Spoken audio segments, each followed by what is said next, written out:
said that what's happening in the world today is very much part of what affects my work, and it's part of the process of how we deal with it, because what's happening in the world today is very distressing to me. I listen to the news, I get upset, and then I paint something that sort of purges the idea. For example, this one you may have seen a couple of years ago. Some thousands of blackbirds fell from the sky in the Carolinas, and mysteriously, was it gunshots, was it poison, was it weather disaster, or whatever? So I did kind of a little memorial for the blackbirds, putting them on the billboard. I've used the billboard endlessly. I just sort of think of it as the great American icon.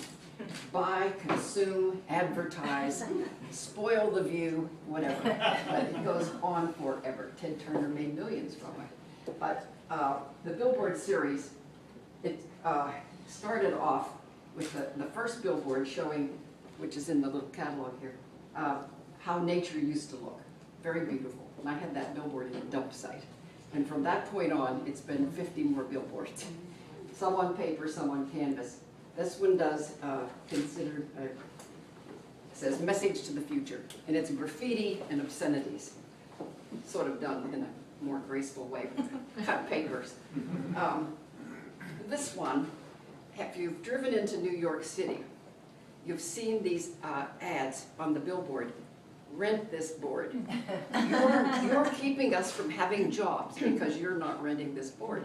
And the whole thing has to do with consumerism. Some of them are blank, and this one represents the back of the billboard with absolutely nothing. And of course they have these little steps that people climb up to the top. And I got started on the billboards and the whole environmental from first painting pretty scenes. I loved painting Shelter Island and Jessup Neck and all those places. I go out with the boat and do these little strips of islands. And then I began traveling. And when you travel, you do see a lot of destruction to the landscape. You see the dump sites, you see Elizabeth, New Jersey. Have you ever seen that? Nightmare. So I started making records of these things and using them in my work. And trying to getting a message that I want people to see, not that you don't, you see it anyhow, but once in a while you have people that have not paid any attention to what's going on. They really don't. They just think, you know, we'll be here forever, the environment will be here forever, this country will be here forever, don't worry. And one of my friends actually said, why do you fret over this? You'll squeak through before the world ends. And I thought, well, that's really very self-centered. But at any rate, I do deal with this. I have the messages. This one's got powdered paint, and some of them have blanks because the image is gone, but others have a more overt message. I've also done the industrialization of the landscape, which I have in some of the pictures here.